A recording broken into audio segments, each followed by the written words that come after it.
Hi, I'm Michael Nadalin from Market Lead, and today is the last video of the three-part series of lead generation for B2B companies. So we've already gone through e-commerce, lead generation for B2C, and now today, lead generation B2B. This was another great conversation. This is an area that's not really talked about much. Now, whilst it's lead generation, I really wanted to segment this out because I've got a lot of clients in the B2B space. I'm a B2B business, and the way B2B lead generation is done is very different to B2C. Now, it's similar in a lot of aspects, but you need to focus a little differently, especially when traffic costs are significantly higher. The audiences you're going after or the keywords are more competitive. There's less people searching. So when you do get those high intent searches or audiences to your pages and starting to go through your funnels, you need to make sure that it's super tight. So the reason I wanted to do this conversation again is to really hone in those things I can learn for myself, things I can implement for my own B2B customers, and things that we can just all learn together. So let's jump into this video. This is the last one. I really hope you've enjoyed it. Like, comment, subscribe. Let's jump in. Excellent. So we are back with the third segment, and this is the one on lead generation for B2B companies. This is an area that seems to be under-addressed in the market a lot, and a lot of agencies tend to work with B2B companies, but fail to get the results quite consistently because whilst it is still lead generation, it's still a different user. Cost per clicks are higher, there's less actual traffic coming through, and a lot of B2B marketing is quite boring.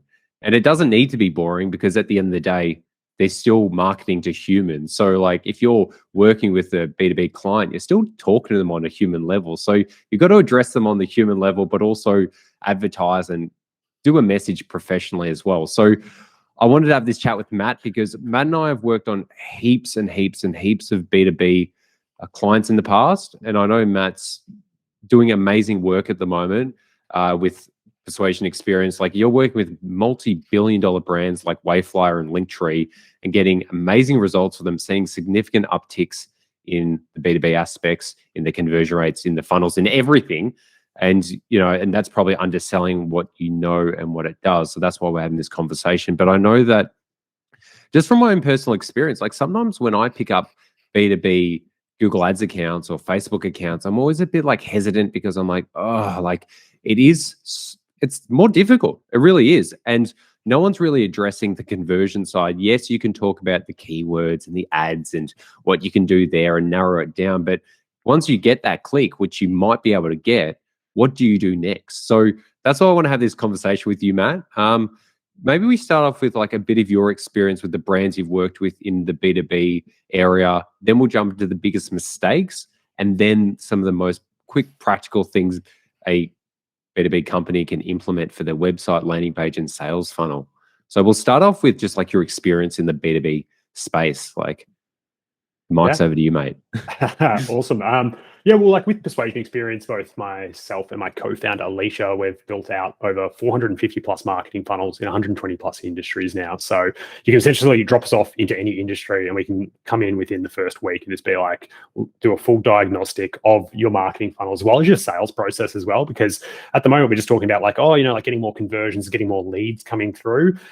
Lead quality as well as also like that sales process and that sales enablement is just so important because with the B2B space, there's just so much consideration that's going through people's mind, right? And it's also super competitive. So, you know, in our time, we've worked with, you know, billion-dollar brands like Linktree and Wayflyer, like you mentioned earlier. And, you know, we've been building out their landing pages and also helping them to unlock new channels, right? A lot of these brands, they've built up dependencies on, say, Google Ads, and they want to crack Facebook advertising as an example, right? And they're wanting to like scale because a lot of these B2B brands that we work with, especially like in the software space, they've got like tough marketing goals to reach out to, right? Like they've got these investors expecting and demanding certain results from their marketing, from their sales. So it's extremely like cutthroat and we need to be putting out really strong offers. So what we do at Persuasion Experience is essentially just try to design and understand the user as well. One of the things is like in the B2B, there's a lot about, you know, features and like technologically, this is what we can do. And everyone's focused on technology. We take a step back and we just focus on the psychology, right? Why would someone even want this in the first place? Yeah. So that's a bit about sort of like, I guess, our experience. And I guess like, yeah, back to you, like where do you want to deviate from here?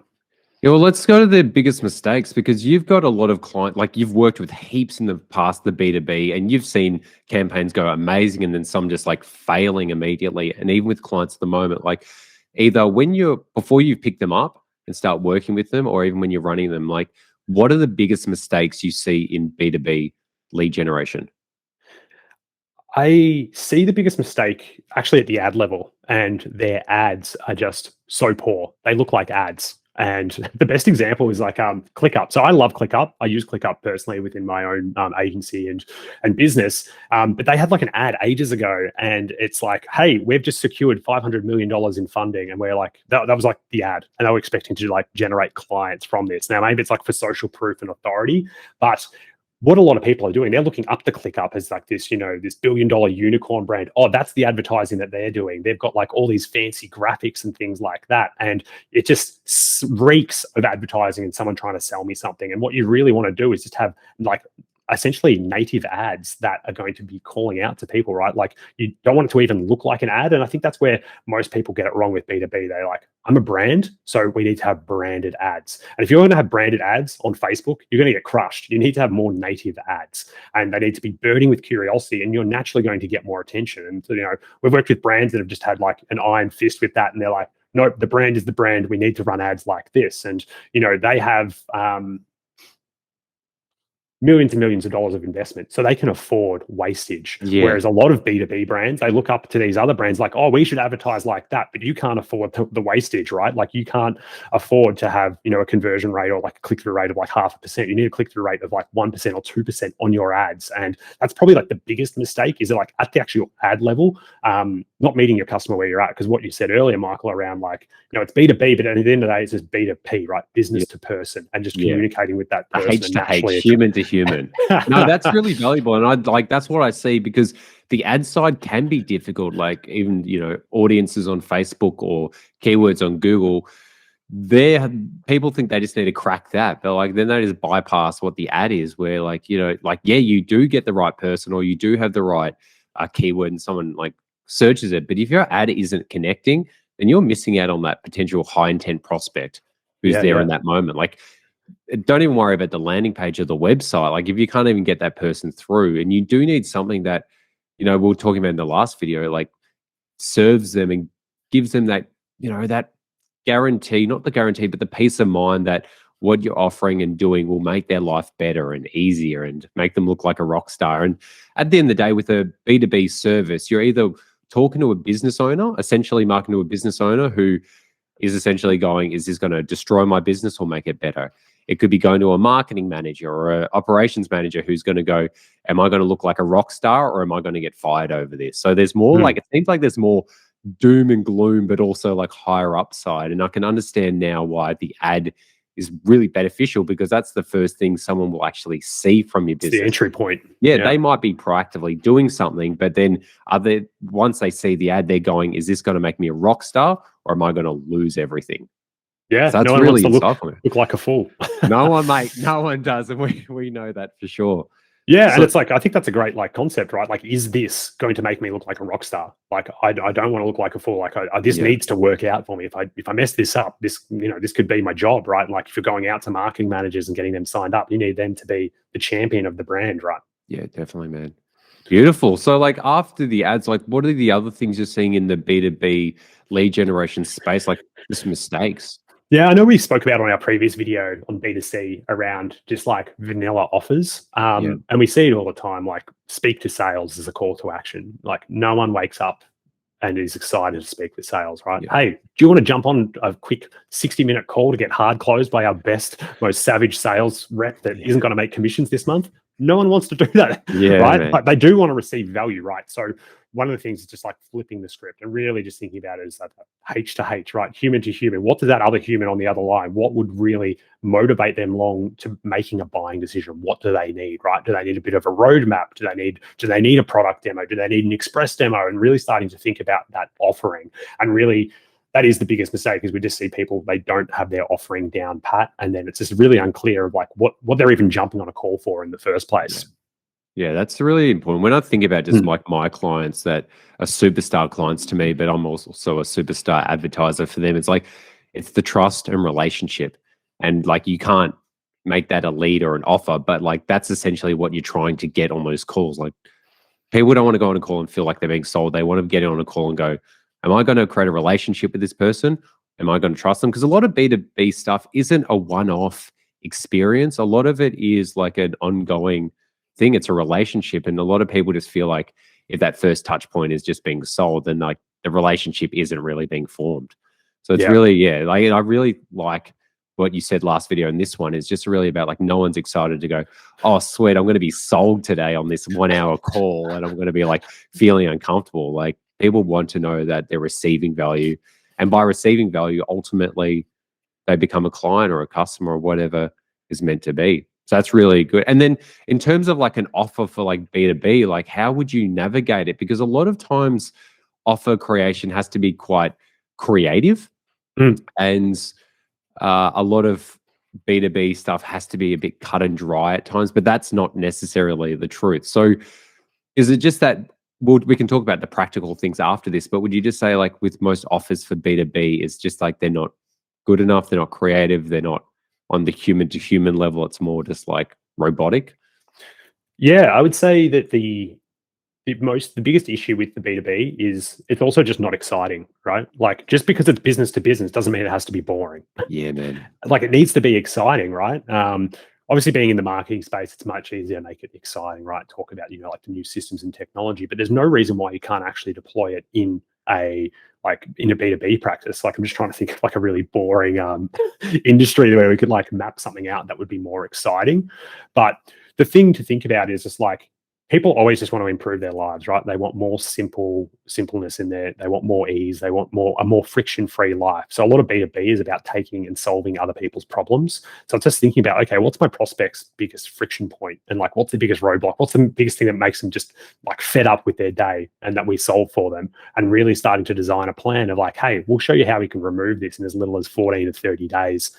Jump on a quick 15-minute info session. We'll walk you through our process for doing so. It's like, oh, cool. Yeah. That sounds awesome. And that's just making it more exciting because we're removing that friction from their life. So they're just like, oh, finally, I don't have to worry about this problem anymore. Yeah, that's amazing. So we've gone over the ads, the first mistake you usually see, then secondly, the offer. What about like websites or landing pages? What do you tend to see there? Is it much the same as the ads in the offer, that it's boring, uninspiring? Like, are there any other things on B2B websites or landing pages you tend to see are pretty bad? Yeah, again, it comes down to that excitement factor and headlines, right? Just because you're in B2B doesn't mean it needs to be boring, right? Like people hate to be sold, but they love to buy. So you just need to make your B2B service like awesome to buy from. Like you want to be exciting, right?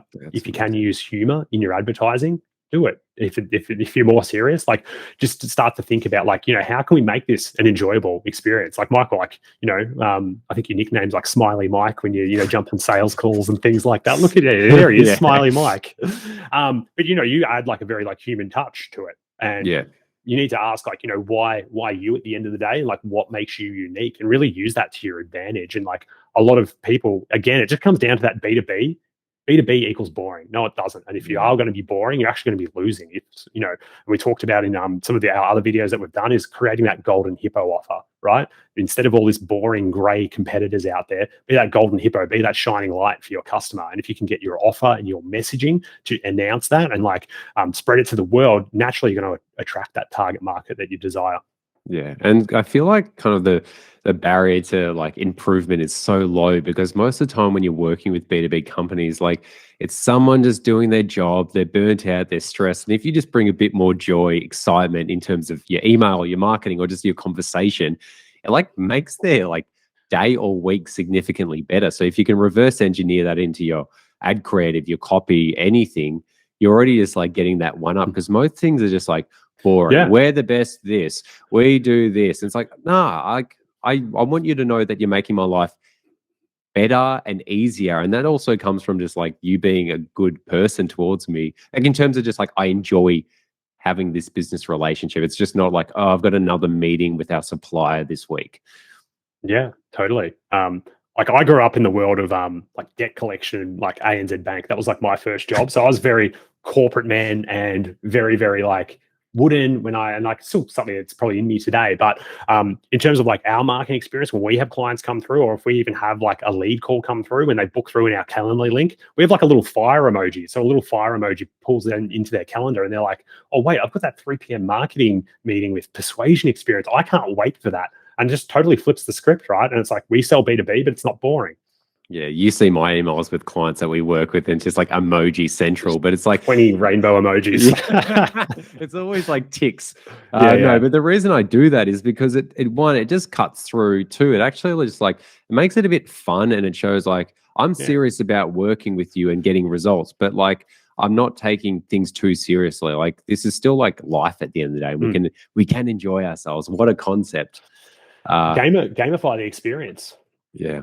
Yeah. Yeah. And that's what happens with a lot of businesses. Like you've got these long projects that seem just to be like drawn out, like turn it into a game, hit milestones, make things special.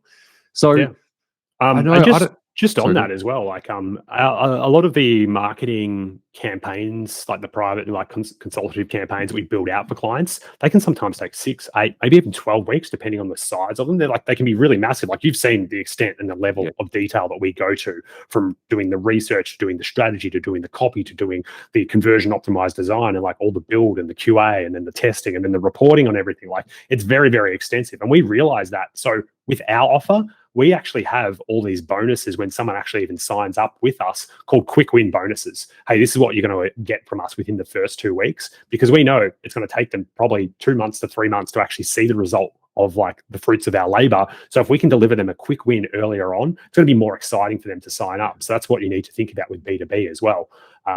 Whenever I think about B2B, I think about like signing up for HubSpot or something like that. And like, it's just like, there's all this sort of friction and things like that in there. But if HubSpot could come out and say, hey, we'll automatically migrate you across, you'll be up and running in 7 days, or you should see an increase in your close and conversion rates, or like your leads opting in by 20% in 2 weeks time, right? Like their conversion rate would just be through the roof. So it's just about being innovative and creative around that offer creation. Yeah.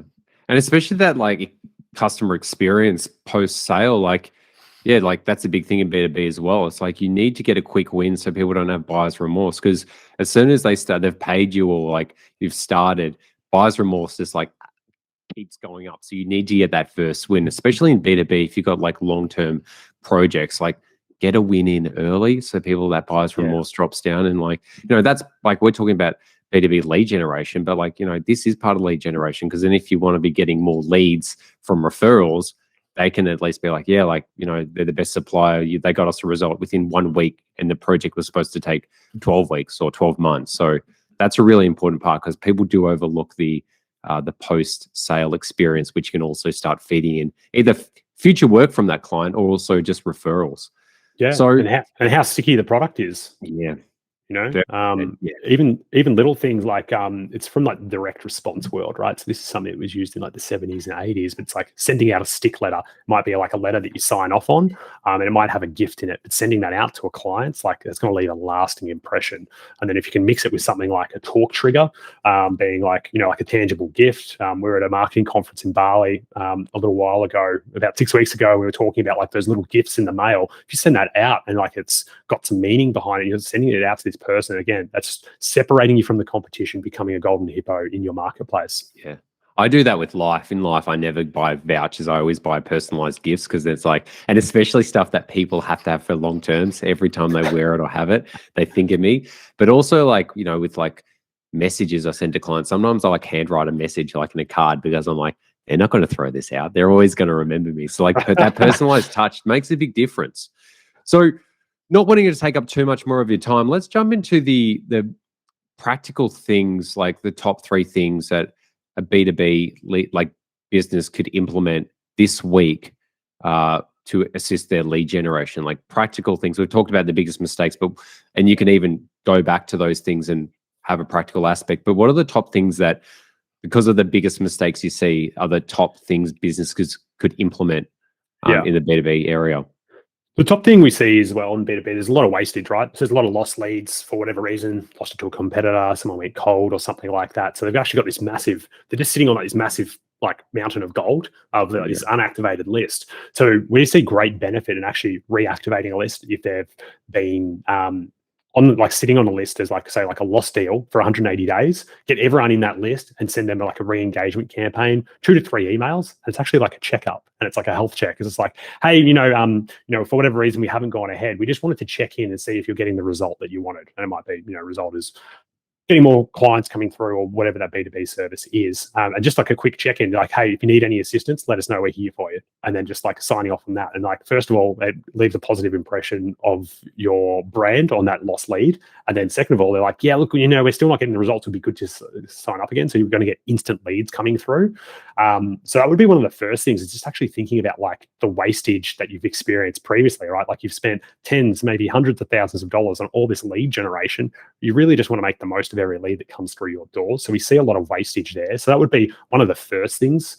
From say like a more say like conversion rate optimization perspective, just trying to think about it now in terms of what would be the best element to test with. Well, it all sort of depends, but I would say from like a tactical, hey, if you had 4 hours of marketing time and you needed to get something live, it would be a headline test. So go have a chat with your current media buyer and ask him, hey, what is the highest click-through rate ad? What is the headline of that ad?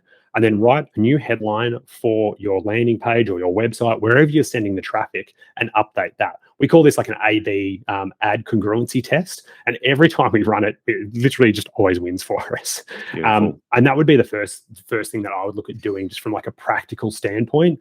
Obviously, with that conversion rate optimization, it can be quite an in-depth process. So it's hard to sometimes recommend just like certain things, but that is something that I'm certain on. If you get the like highest click-through rate ad and the highest converting rate ad, create a simple little A/B test, or even just update it, you're going to get better marketing response and more leads flowing through for your brand. Excellent. And one more juicy, amazing, practical idea that a B2B business owner or a marketing manager could implement today. Yeah, I think adding personality into the copy. And then personality can be like the way you write, but it can also be about adding video and making it more human, H to H, as we said earlier, human to human, but actually having someone, hey, we're Michael from Market Lead, and this is what we can do for you today. Maybe it's just a short 2-minute video, but you're like, hey, I like this guy's vibe. And adding that to your page can do wonders to your conversion rate. That's amazing, mate. I know, and I know we could keep going so much deeper. And this is an area that... Sorry, just to it doesn't need to be something professionally produced as well. It can just be, I don't have my phone on me at the moment, but it can be a simple selfie video as well, right? Like the iPhones take amazing quality. So don't think about having to get like a $20,000 production team and got flying drones through the office. It could be really like, even the rawer the better, I believe, because it's going to be like, oh no, this is H to H, as we said earlier. Real. Yeah, it's real. I think we've developed a new form of marketing on this this one interview, but it's good. It's important.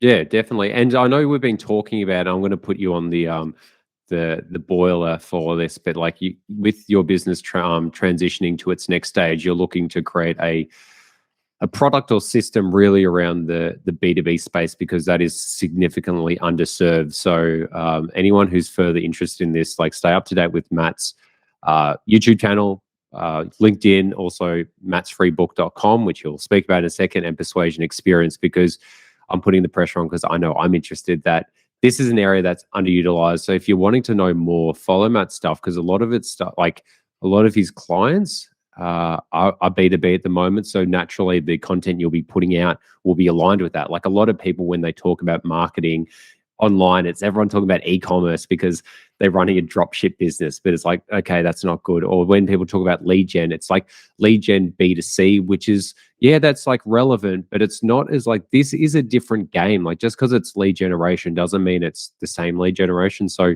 I want to acknowledge, like, thank you for what you're sharing. It's a bit more in depth, and there will be more things that you're releasing. So Matt, you have your new ebook coming out next week, which I'll put the link below. The website will be mattsfreebook.com, and the ebook will be called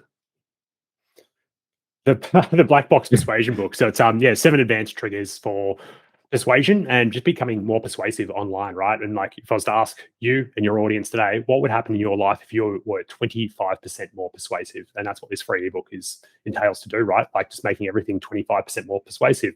Your ads, your emails, your landing pages, stacking all those together to just create an awesome marketing machine that, funds your life. Legend. Thank you so much for your time today, mate. And thanks for the information over the last 3 awesome videos, including this one. And I'm sure we'll do more in the future, but I'll sign off now. Thank you, and we'll chat soon. Thanks for having me on, mate.